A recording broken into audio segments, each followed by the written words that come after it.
Good morning.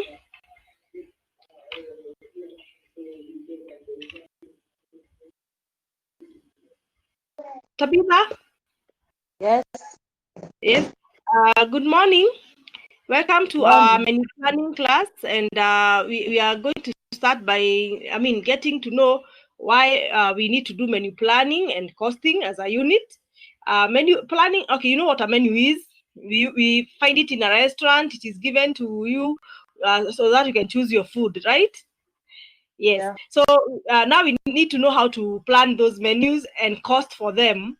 And mostly because during our NEC exam, you are going to you will be required to plan your own menu, cost for it, and actually execute it, like cook the food.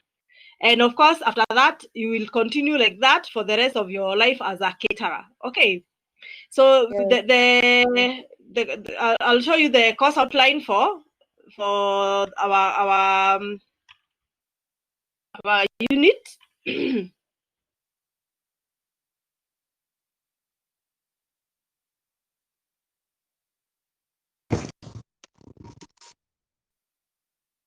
Okay, so that is the name of the unit, menu planning and costing, and it's for certificate in food and beverage production, sales and service, and also diploma in food and beverage production, sales and service. Then you see the description there. You'll know what a menu is, how it is planned, and how it is cost for, and also how to execute it in the end. Okay. Yes. You'll be able to comprehend and compile the order of work in terms of prioritizing, dovetailing activities, and writing an order of work. So an order of work is how you're going to cook the food. Like, do you start with ugali and then cook the beef stew and then the vegetables, or do you start with the vegetables, then the stew, then the ugali, something like that? Okay. If you look at the content of the course, we have the menu as a topic. We have definitions, origin of the menu, types of menus, the classical menu sequence, and menu compilation, compiling a menu. Then we have factors to consider when compiling a menu, and generally practicing on menu compilation. Then we have another topic called the recipe. It's also going to look at we're going to look at the definitions, components or contents of the standard recipe. Then roles of a standard recipe, recipe writing, recipe costing, and practice of recipe costing. Then we have the food order list. We're also going to look at the definition, classes of food in the food order list, deriving a food order list, and meal costing for a full menu, and then practice for the same. Then the order of work. Here we are looking at how we are going to cook the food in a way that we don't waste time. So that is generally our content. That's what we are going to be covering during the course. So that is all what we are supposed to be having as our content. Now, can you tell me how many types of menus do you know, or have you ever heard of? Types of menu. None. You've not heard of none Yeah. of any? Okay. Yes. So we have two types of menus, and tumesema menu is a list of food and beverages offered to customers and the prices in a particular catering establishment, and it is a selling aid for the dishes that the establishment sells. So we have two types of menus. The first one is the a la carte menu. Look at the spelling.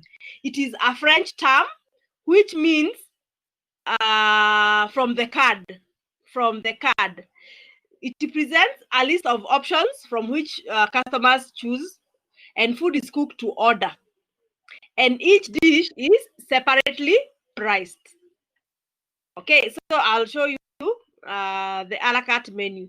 The a la carte menu looks like that. We have all the different courses, and each and every different course, we have so many options and the prices right there. The prices are written in pounds. You can see. So we have starters in there. We have vegetarian starters. Then we have soups. Then we have curries. Then you have side dishes. Sorry. Then you have side dishes right there.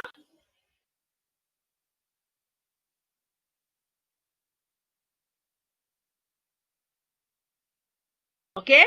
Then on the other side we have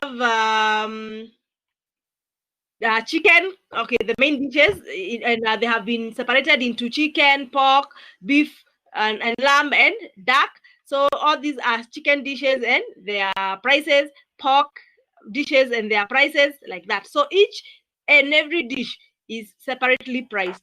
And because we don't know what the customer will want to eat, that is why you find that there is a big choice. Then the other kind of menu is called the table dot. Check the spelling. Table dot. Table dot. So that means the H is supposed to be silent. Table dot. In which it means from the table of the host. From the table of the host. In this case, the host is the one who makes a choice for all his visitors or guests. And that means that we have a pre-established sequence of courses that are offered. So we are not going to have a big choice or a large choice of dishes, only maybe two choices for each menu, for the whole menu, or for each course. And food is already cooked because we already know what the customers want, and we already know how many people we are cooking for. So so the food is already cooked because volume casting is already known. Then the sequence of courses only have one inclusive price. We will not have a price for each and every dish like we had in the a la carte menu. So if you look at this menu here, it's called the table dot menu. If you look at it, it does not even write a starter here or soup. It just writes starter. The dishes in the starter that the establishment is going to offer. So they're offering lemon salad and ragu of pig ears, and that is the starters. You can either decide to take the lemon salad or the ragu of pig ears. Then kuna cured salmon and red roast quail for the main dish. You either go for cured salmon or for roast quail. And of course, they'll give you maybe an accompaniment like a starch and some salad, side plate of salad or vegetables. Then we have the dessert. Here we have chocolate wine and orange buttered loaf. Okay, those are the dessert. So this is a 3-course meal. Imeisha hivyo, hata umeandikiwa hapo it's a 3 course, and then umeandikiwa pesa hapo chini is the amount of money is 28 pounds. So that is generally how a table dot menu looks like.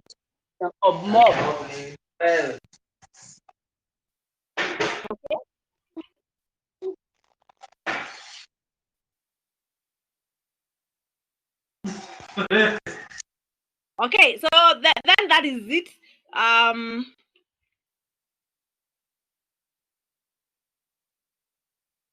You will be able to find that with the menu that this is the menu we are going to be using most of the time, because you're not going to have to cook so many dishes, especially for your exam.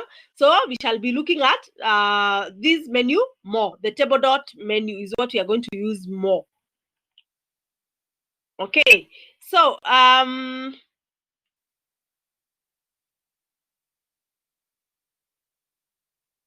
we also look at other kinds of menus. Other kinds of menus.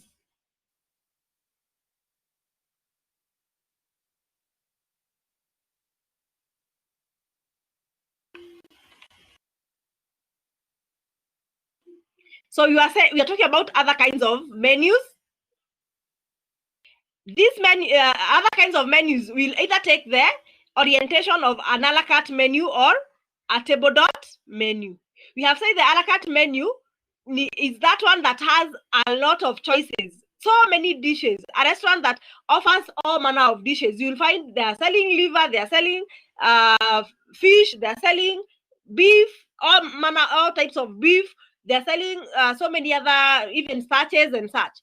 But when we're talking about the table dot menu, we are only finding very few choice of dishes. A restaurant that writes its menu at the front there, so that if you don't eat whatever it is that they are providing, then you just move and go on into another establishment. So now, other kinds of menus will take either the a la carte or the table dot orientation, and mostly they take the table dot orientation. So I'll give you a list. I'll show you a list of those on the screen.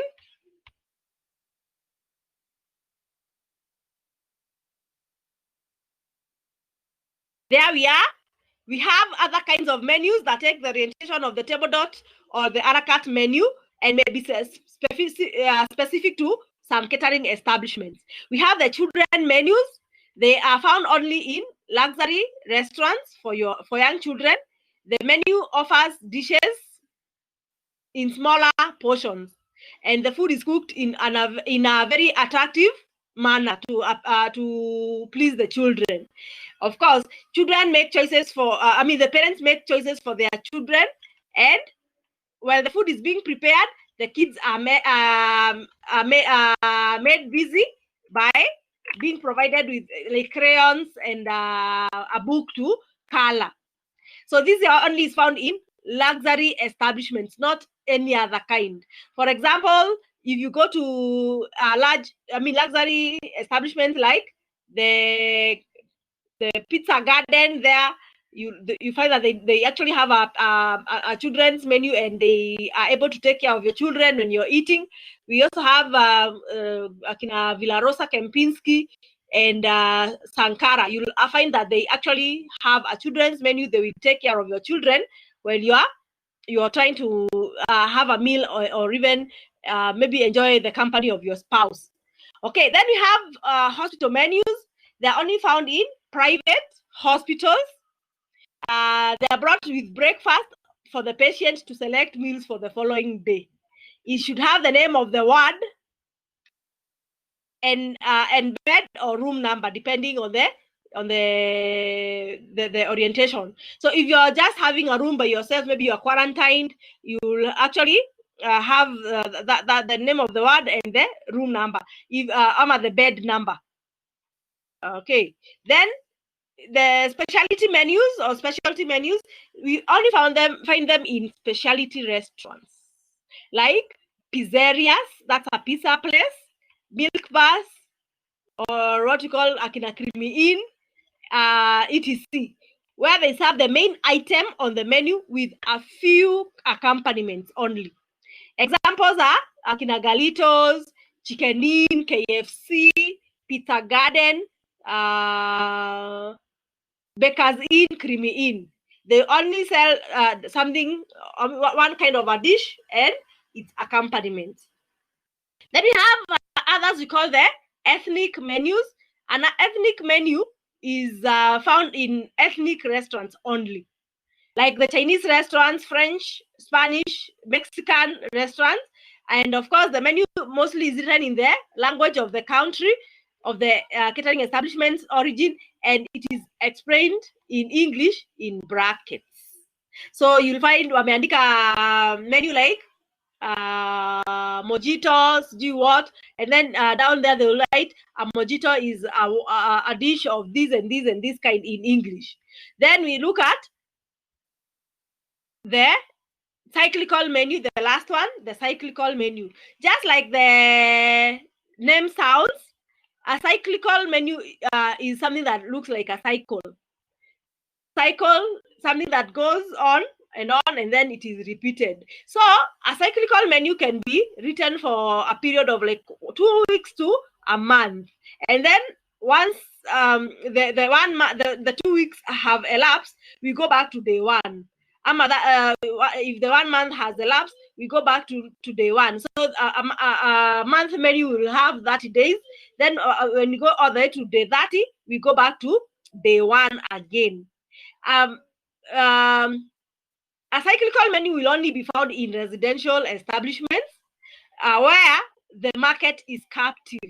They don't have any other place to go and eat, so they'll only have to eat whatever we have provided. And that means we need to check on avoidance of monotony. We don't want to bore them with one kind of dish throughout the time. Maybe having to repeat the same dish over and over again. So we can plan ahead. It makes work easier, but there are also some disadvantages, because you'll find that we cannot take advantage of foods in season, because maybe at that point when the foods are in season, maybe we are offering something that is out of season and getting expensive. So those are the other kinds of menus out there. Okay, so then we look at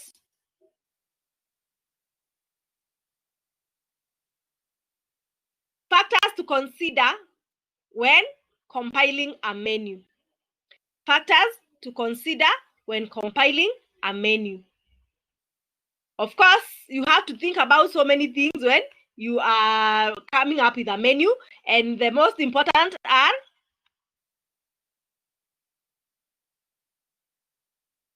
you have to think about your guests, production and service capabilities of the establishment, availability of ingredients, like in season, where do we find these things in season, food cost, religious and cultural influences, balance in terms of color, nutrition, food allergies, dietary restrictions, type of establishment, time of the day, and the weather. Okay, so how do we maybe think about when we are thinking about the guest? What exactly are we talking about? So you need to understand your guests by knowing who they are, why they eat out, what they like eating, when they eat it, and where they prefer to eat. So in this case, you're actually looking at what we call the customer profile, understanding your customers and their needs. You must be able to meet their needs and expectations and consider their personal characteristics, and also understanding potential issues such as health conditions, nutritional needs, and religious restrictions times. And then you must price dishes according to what the guests will be comfortable with. You cannot go and start a restaurant for high end and then allow even those who are not very well off to come into that restaurant, because you're going to only make them feel discriminated against. So, and then again, you cannot go and start a low profile, a low customer profile kind of an establishment, and then you expect go and put on a very exorbitant price of foods. Okay, so you think about your customers. If they are high end, then you can cost the meals high, and they will not mind as long as the experience is actually correct. It's good. Okay, so then that is the guest. Then we can look at product and product and service capabilities. So what are we looking at here? We are looking at the size of the establishment. How big is the establishment? What tools can fit there? What is the staff size needed to operate that establishment? That is one of the most important things. So you're thinking about how many, the amount of equipment and tools found in the establishment, and what they can actually be able to do. The kind of staff that you have, and maybe even their qualifications. Do you have people who have done maybe a course in catering that know how to process foods and cook them in the right way, or have you just gotten someone, maybe a school dropout, who can just cook a meal, any kind of meal? You have to think about such things. And of course, in a high-end restaurant, in a high-end kind of an establishment, you go for people with skills and qualifications. So you also look at skills of available staff. That is another thing, very important. Are they graduates of culinary schools, experienced in other restaurants, or beginners? What cooking methods are they familiar with? What dishes can they cook and such? So you will not go and get people to cook like a school dropout to come and cook for you things like pizza and mojitos and enchiladas, such dishes. You will not, they will not be able to cook. In fact, actually, the names of the ingredients may not be very familiar with them. Then available tools and equipment and for service there. How many of them do you have? For example, you cannot decide to cook cupcakes for a wedding of like 400 guests when you have a capacity of 12 cupcakes in your oven.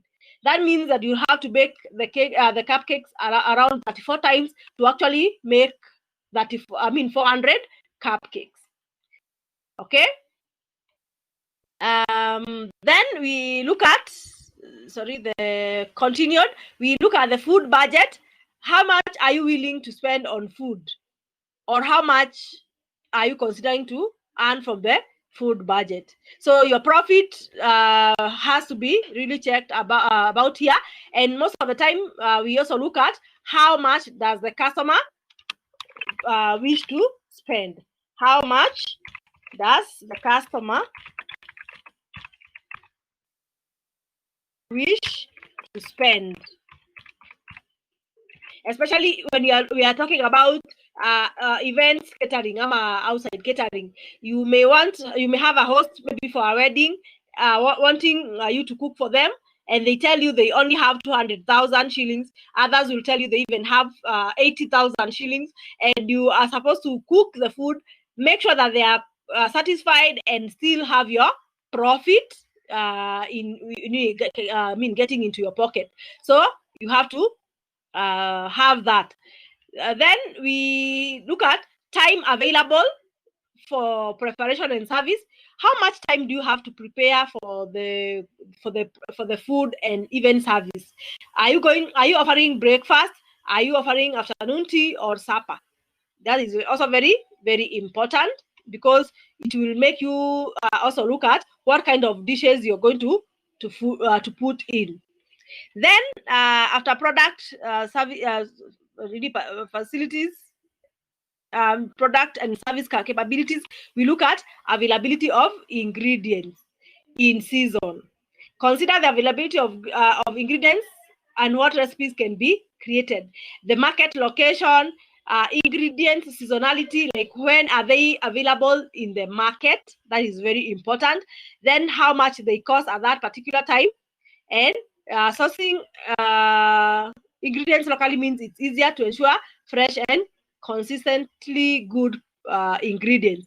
And we have to capitalize on what is in the season, because whatever is in the season tends to be cheaper than what is not in season.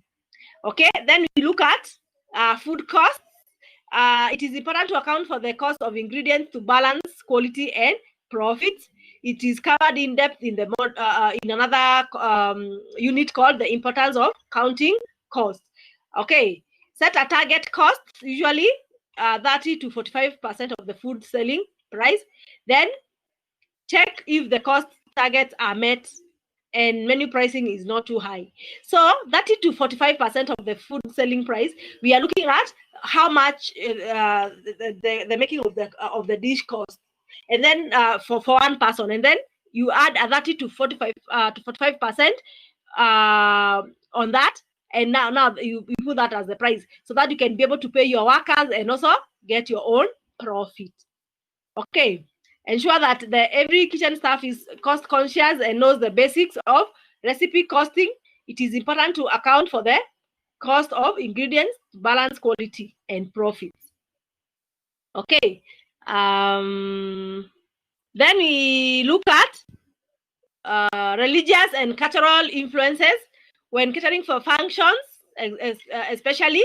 It is important to remember the different beliefs of the participants with regard to their families and cultural backgrounds or their religion.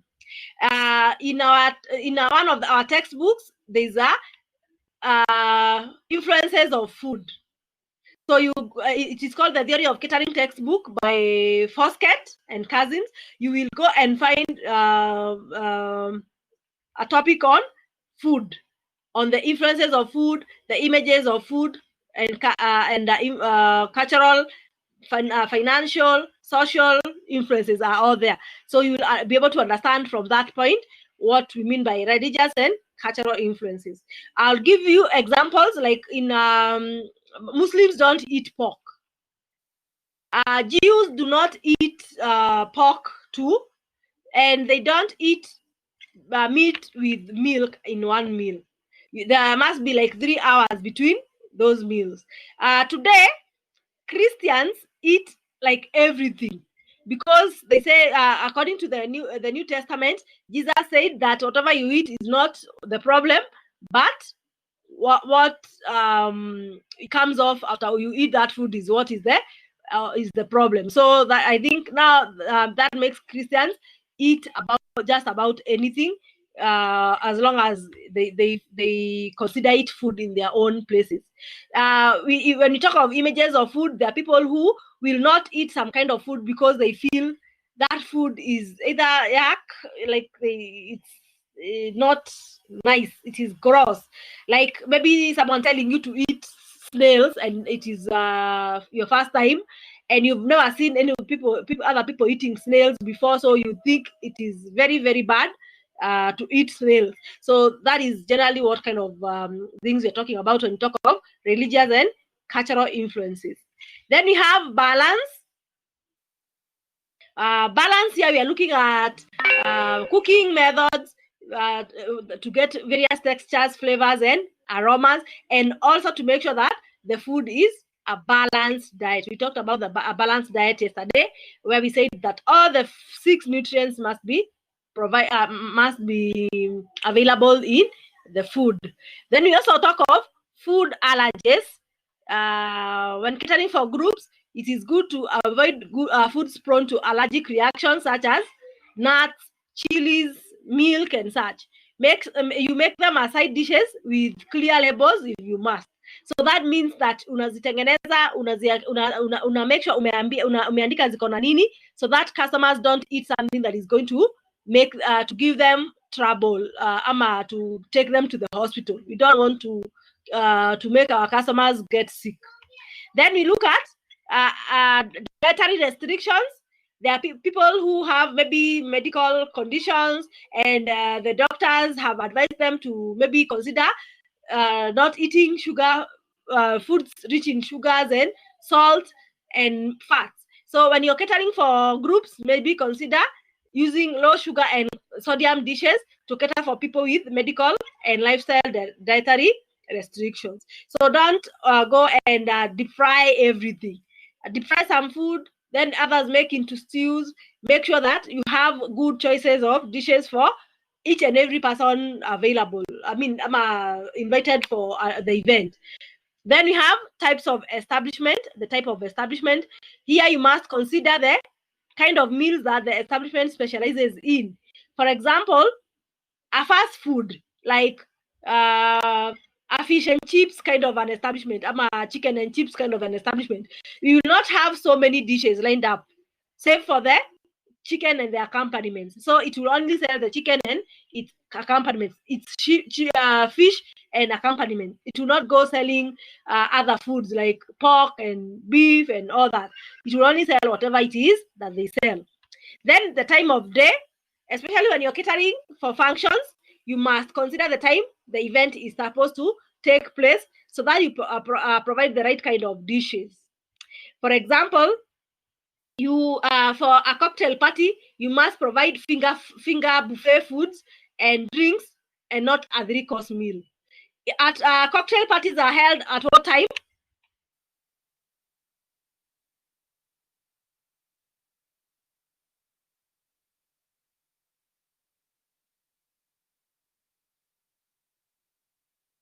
Tabitha. Okay, cocktails are held at in the afternoon, in the late afternoon after lunch, and that means that you cannot go and provide a 3-course meal because people have already eaten lunch. They may just need to bite little things like mini samosas, mini pizzas, and devils on horseback, angels on horseback, such kind of dishes. So it will be easy to prepare and make sure that the customers are satisfied. You don't go and bombard them with another big meal and they are already full. Okay, so that is it. We also look at the weather. Consider the weather, especially for desserts and beverages. Do not offer chilled desserts and iced drinks during the cold season, and vice versa. So when it is very hot, that is when you offer chilled desserts and drinks.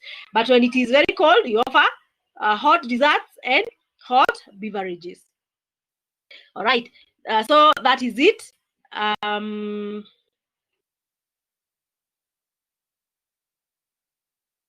That is the factors to consider when compiling a menu. Now, let us talk about the origin of the menu. Where do you think the menu came from?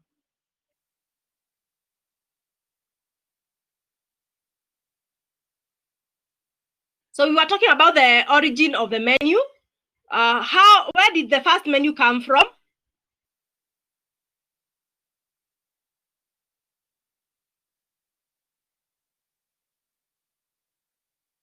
Okay, the first menu was made in the 15th century. That is in 16 something years, 1600 nauko.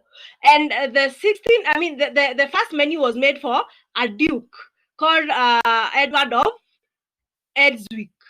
He was a very jovial leader who liked entertaining his council and other people, and he had a very dedicated chef who actually sat and made a menu for him that had 35 courses of dishes. And those 35 courses of dishes meant that you have the first course, you eat it, and then someone picks the plate and the cutlery you're using, and then you brought a fresh plate and served the second course all the way to the 35th course. So that meant a lot of dishes for only one person. Then that was what the chef would use for his duke. And later on, the French people, because they are known for their gourmetry, they took up the menu and decided to modify it. And today, it has 17 courses, and they are called the classical menu sequence. So here we have the origin of the menu. The first menu made for Edward of Edswick, a duke who liked to entertain his council. His chef made a list of 35 dishes, and that would be served one by one. The French modified this menu and compressed it to 17 courses, called the classical menu sequence today. Okay. Oh, oops, I did not share. I'm sorry.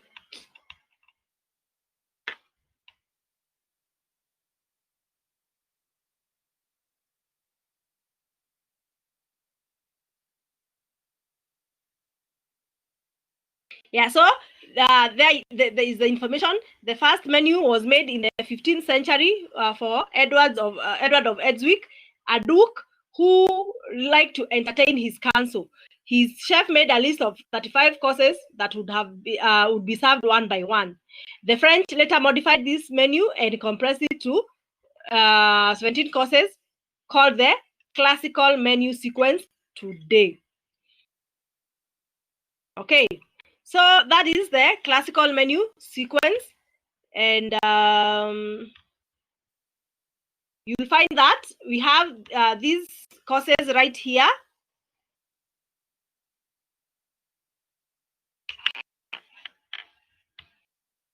The classic menu sequence looks like that. That is 1 all the way to 17. Hodivas, hodovs. Actually, the name is written read as hodovs. That is French for appetizer, and they come in different kinds. Like here, if you look at this, you find that they are like patés, some little things that have been garnished with some salad inside. And of course, they come in different kinds. We have patés, we have terrines, we have canapes. All those are starters. Even hard-boiled eggs sometimes may be offered as appetizers. Then we have the second course, that is potage. Potage. That is the pronunciation, and that is actually generally soup. So here we have all manner of soups, from clear soups, creams, purees. All those soups can be offered in this level. And of course, a soup comes with an accompaniment. So you'll find that like this one is soup with croutons. Croutons is deep fried bread. If you look at it there, you'll find that we have some pieces of deep fried bread and cream of green pea soup or vegetable soup. It could be either vegetable soup or cream of green pea soup. So you always offer that soup with an accompaniment. Sometimes some soups already have the accompaniment inside them, like chicken noodle soup. A chicken soup, it will always have some chunks of chicken inside. So then it means that you will not have to offer anything else on the side. The third one is the eggs. In French, the name is called off. Off. So offs is egg dishes, and here we have all manner of egg dishes: hard-boiled eggs and cocoa, poached eggs, scrambled eggs, and omelets, the way we know them. So this course is also very important. So you can find such eggs on the menu. Okay, so like this here is the yolks that have been removed. Alafu zika like you have hard-boiled an egg, then the yolk has been removed and mashed with cream or milk, and then piped onto the egg again, so it looks like that. And for this one here, they have added maybe mayonnaise and parsley and made it look like that. So then we have farinaceous dishes or farnou in French. So these are pasta and rice dishes, and of course even ugali and chapati will be found here. It has actually dishes like spaghetti, lasagna, gnocchi, rice, and like I said, we have ugali also, and chapati will be found here.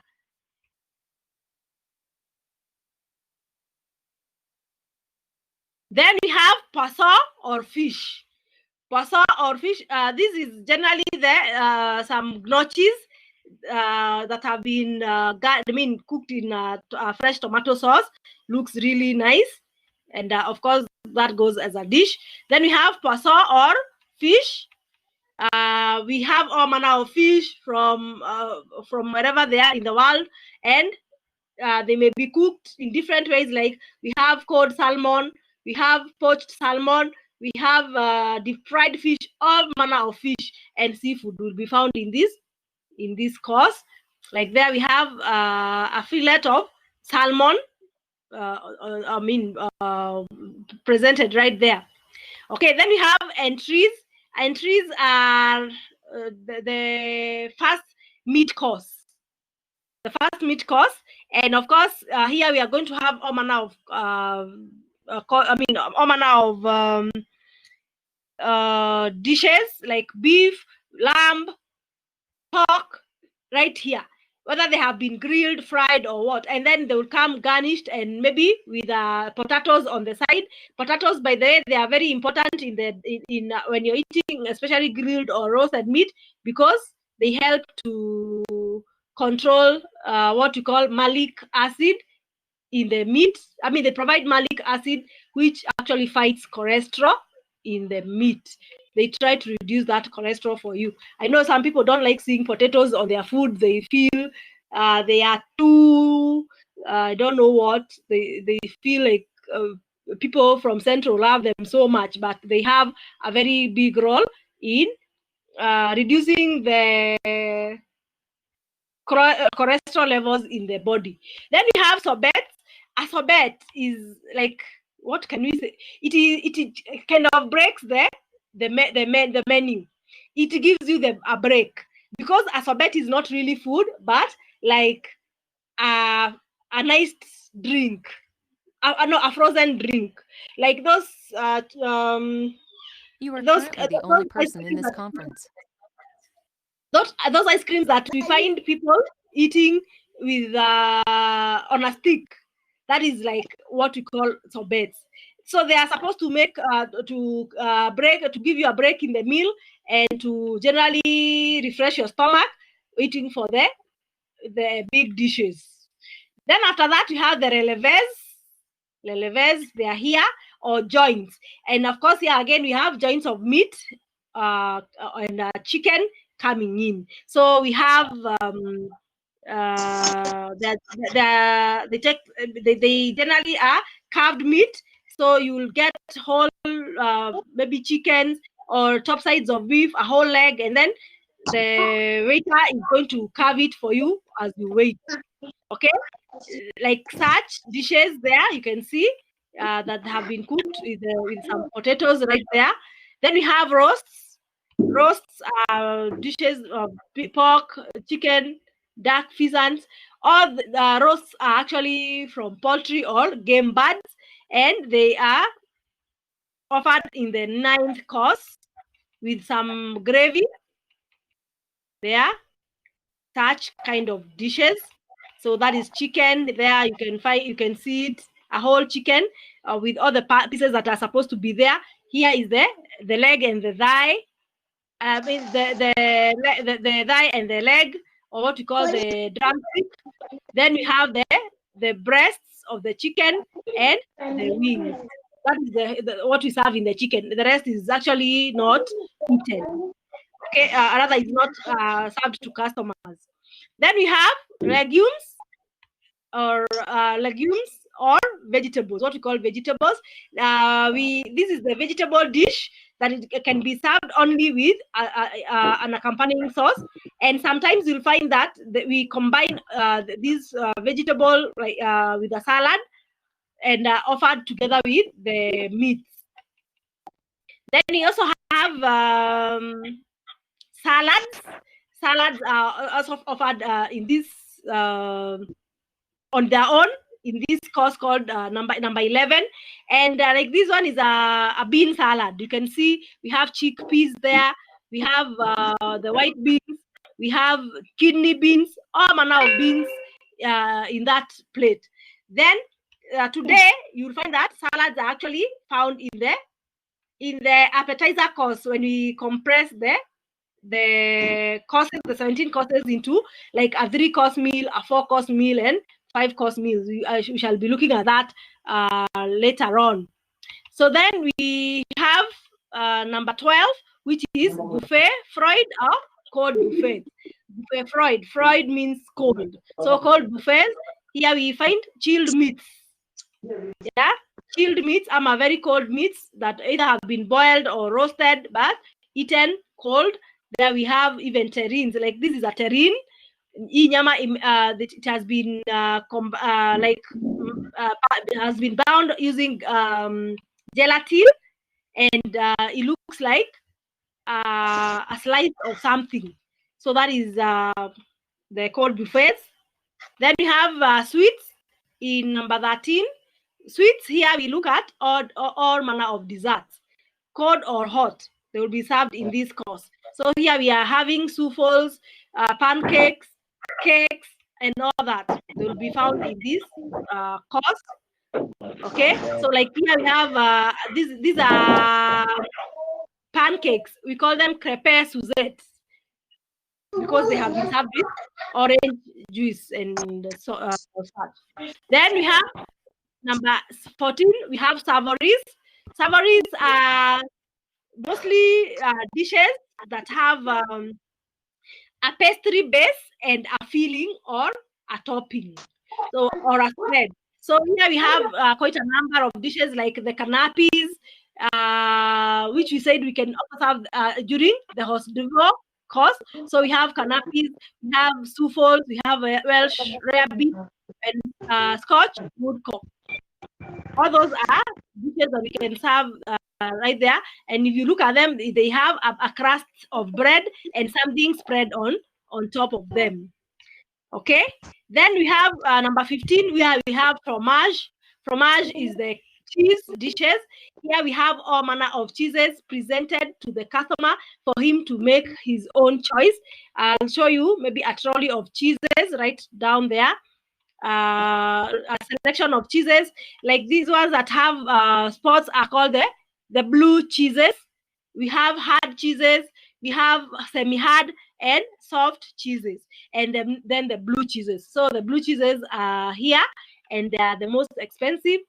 They have been given more time to mature. Then we have number 16, dessert or fruits and nuts. Here we have fruits and nuts presented. Like here you can see fruits presented in a bowl and with a sweet sauce right there for the customer. And then we have number 17 and the last one, which is beverages. So beverages will be offered like coffee, tea, and the most may be offered with crackers or something sweet like biscuits. But you can imagine all that food that the customer has eaten by the time they have cleared the 17th course. So there are the courses. You'll be finding them in your notes much later. I mean, in the notes that I've already posted in your dashboard. So that is generally it. Those are the courses that we have in the classical menu sequence. So unless maybe you have any questions on the menu, Tabitha. I was to ask.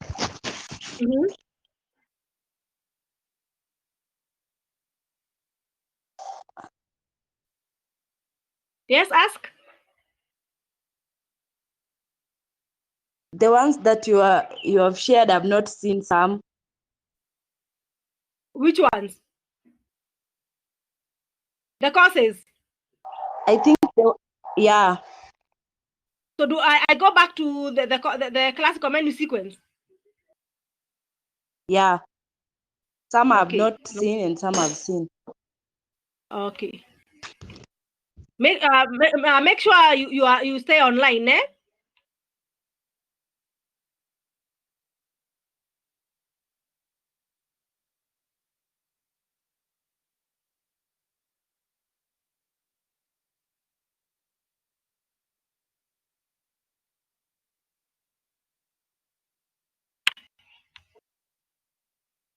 Okay, so we start with the appetizers or hors d'oeuvres. Here we have very dishes served in very small amounts that are supposed to just make your appetite to be good, like to appease your appetite, so that you can be able to eat. I mean, your food in the right way. Then after that, here we have soups or potage. In French, it's called potage. So soups, here we have all manner of soups. We have clear soups. We have these soups like creams and purees and veloutés served, and all the time they are served with an accompaniment like a bread roll or croutons. Like this soup here looks like either vegetable soup or green pea soup with croutons. Croutons is deep fried bread or baked bread. It has already been baked, alafu imepikwa alafu ikarudishwa kwa oven ikakauka na ikakuwa brown tena, and of course we call them croutons or snippets. Then we have off or eggs. Off is French for eggs. So here we have all manner of egg dishes, boiled and cocoa, poached and scrambled eggs here, as even the omelets. So we have these eggs here where we can see the yolk has been removed and mashed with cream, and then it has been piped back onto the egg. And this one is the yolk plus mayonnaise. We call it green sauce, where you add only parsley into the mayonnaise, and then it is mixed with the egg yolk and returned to the egg. So all those are egg dishes that you can eat as the third course of the classical menu sequence. Then we have farinaceous dishes or fakhnu or pasta and rice, and here we can add ugali and chapati and such other dishes that we eat as that come from grains. So here we have pasta and rice, we have ugali and such. Polenta. Actually, it's called polenta in Italy, in Italian. Okay. Then we have here, this is a dish of the fakhnu. Here we have, these are gnocchis. We call them gnocchis. And then they have been cooked, finished with fresh tomato sauce. Very beautiful there. We have number 5. We call it poisson. Poisson. N is supposed to be silent. Then we have, it's actually fish. So here we have all manner of fish dishes being served in this course. Then we have entries. Here is a fillet of salmon cooked with capers and garnished with some parsley leaves. Okay. Then number 6, we have entrées or entries in English, and this is the first course where we find meat. And here we are looking at what kinds of meat. We are looking at beef, pork, lamb, mutton, and veal. Here we have the meats, and even game will be served in this level. Then after the 6th course, you can find that here we have some grilled beef and offered with some potatoes, and after that we get a break. The sorbet is a break or something that breaks the meal. It is a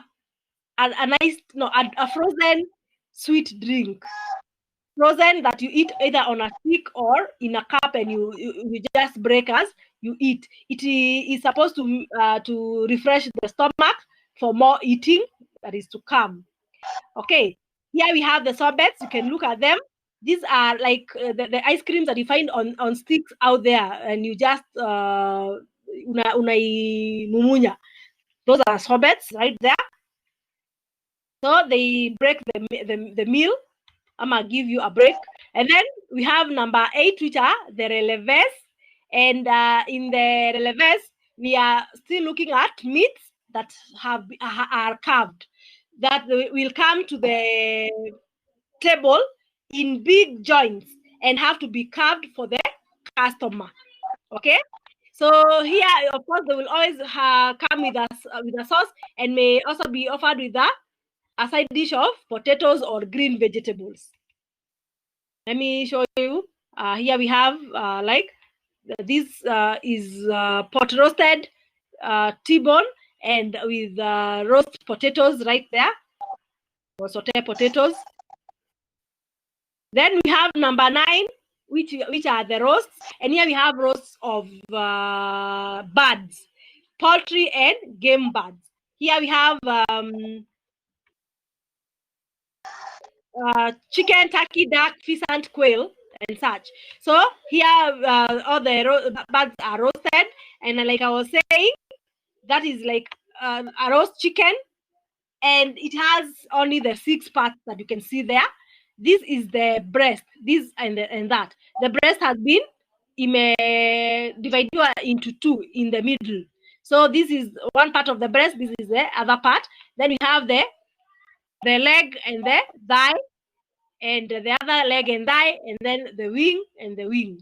So the rest of the carcass is used for making stocks. It is not served to customers. Okay, then number 10, we have legumes. Under legumes, we are looking at vegetables. Vegetables can be offered on their own in this course, and they'll be served separately as an individual course, or may be included either with the entry, the releve, or roast courses. Okay, then we have the salads. Salad. Here in the salads, we are looking at various types of salad, and a salad is a mix of different foods, depending on maybe a combination of 2 or more dishes. For example, this is a bean salad. This looks like a bean salad, and here we have chickpeas, we have kidney beans, we have black beans there, and the white beans in that salad. And of course, you can see that it is shiny, so it has been dressed with either vinaigrette and garnished with sprig of parsley right there. Parsley is a herb. Then we have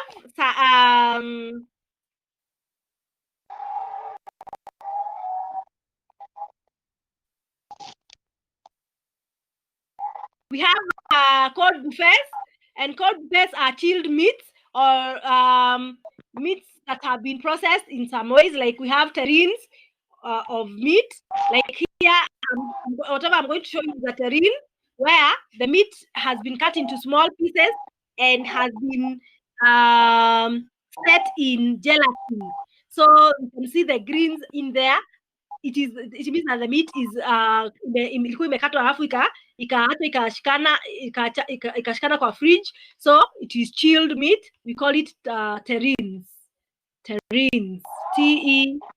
TERRINES. Then we have number 13. We have the sweets or the dessert. We call them etemetes, sweets. Here we have all sweet dishes that you know, like we have souffles, ice cream, cake. All those will come under this. Even here, like this, the example we have given here is of crepes suzette, pancakes with orange sauce. Then we have savories. Savories are dishes mostly with a pastry base and a spread or a filling. So like something like that looks like a sandwich without the cover. Yeah, do. Then we have examples of savories, like we have the savory souffle, the Welsh rarebit, the Scotch woodcock, and the canapes. We shall be making those when we get to class. I can't wait to go back to class. Then you can look at this example. This is bread that has been toasted and with something on top there. It could be egg, it could be any other spread on top. Then we have cheese or fromage. Fromage is French for cheese. So here we have all manner of cheeses, the soft, the semi-hard, the hard cheeses, and the blue cheeses. You can find them here, and I'll be showing you an example of the cheeses. The blue cheeses are those that have veins of blue inside. Like here, and this one here are blue cheeses. Here is a hard cheese. We have hard cheeses like mozzarella and cheddar cheese. We also have soft cheese, cheeses like fresh cheese, fresh cream cheese, and such. So there are so many cheeses. We shall be looking at them under food and beverage service when you're in module 2.